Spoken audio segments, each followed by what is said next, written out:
Hi guys, this is Ed from Esoteric Detective and the Art of Dark channel. I just wanted to bring you something really interesting today, and I thought that you guys might find it intriguing. And that's the strange architectural symbolism that I found in the Vatican. Anyway, if you like this video, please check out my channel called the Art of Dark, which will of course have a link in the description. And until next time guys, I'll see you later. Hi, this is Ed and welcome to the Art of Dark. Yesterday, as many of you guys know who have subscribed to this channel, I found what can only be described as reptilian symbolism right at the heart of the Vatican, in the Pope's audience hall. So I thought I needed to dig a little deeper as to what this actually means and how to decipher the actual symbolism. So stay tuned as the Art of Dark brings you 5 symbolisms of the reptilian Vatican hall. Number 5. First, some context. Yesterday I found a giant serpentine monument in the Pope's audience hall, namely in Pope IV's audience hall, or so it's named.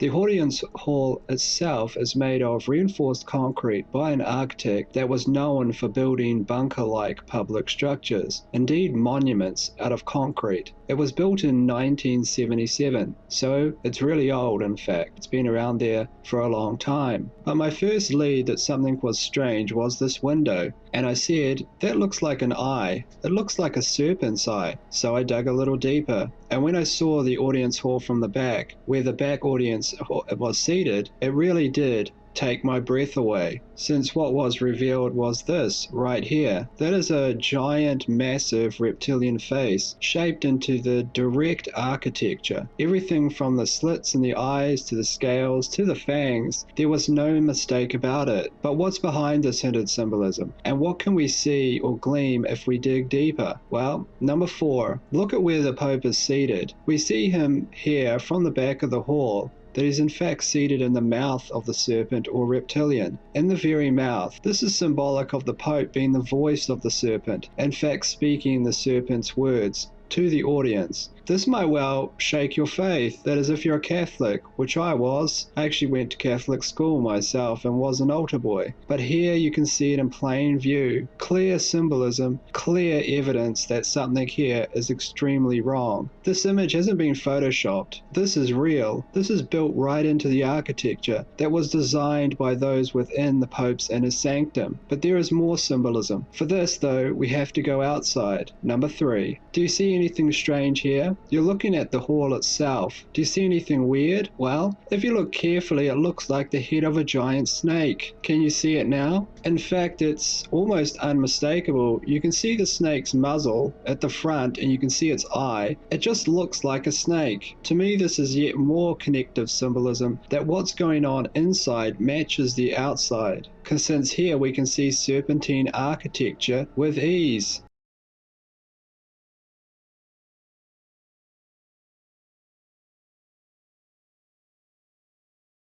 Number 2, let's head back inside and look at what the Pope himself sees. If the Pope is seated where he is, what does he see? Well, he sees a giant serpent with eyes once again. The audience is symbolic of almost the serpent's meal, and the Pope is not preaching to the audience under this symbolism, but the giant god-like reptilian creature himself.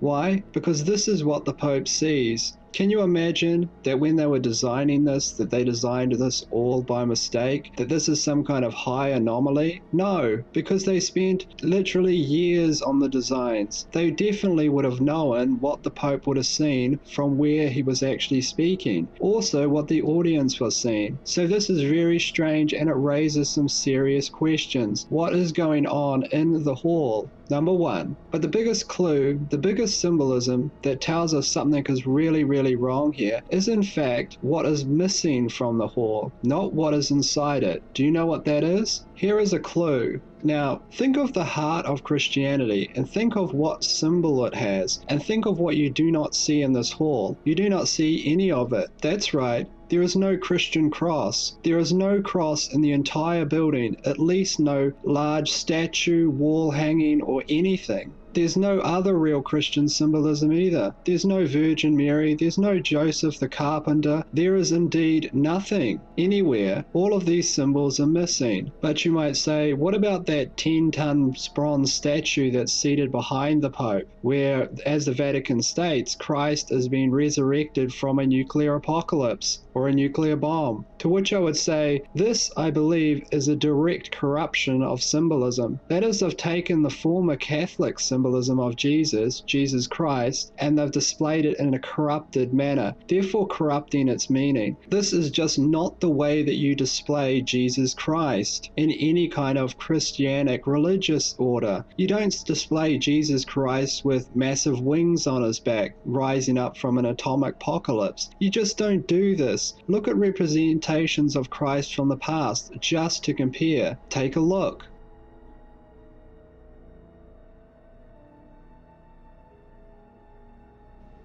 Now you can see that there's just a huge vast difference here. Something is profoundly wrong. I mean, this statue, which weighs 10 tons, just looks like some massive thing, like a boss from some video game or something from some horror movie. You just don't display Christ like this. And also note in this, Christ appears to have massive wings on his back. Half of his face also looks like it's missing, like he's been heavily damaged by the blast. Is this really how you display Jesus Christ? Ask yourself that. You don't even have to be religious. Just look at history and compare. So what is happening? Well, I don't know, but I'm going to continue to dig. You can be sure of that. But I think that this is significant and something really big has been revealed here. Something we've found at the end of this trail of breadcrumbs, which started at a small pizza shop a month ago and led us all the way to the Vatican. Anyway, go out there and decide for yourselves. I don't want to tell anyone what to believe. At the end of the day, you have to judge for yourself. It's really the only way to always stay objective and find the answers. In the meantime, please give the video a like if you did like it. That would help me out a great deal. And let me know, and others, what you think in the comments section. Share any leads you have. I think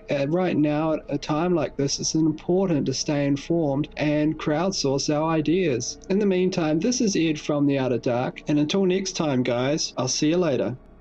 Be celebrating the feast of Saints Cyril and Methodius, evangelizers of the Slavic peoples and co-patrons of Europe.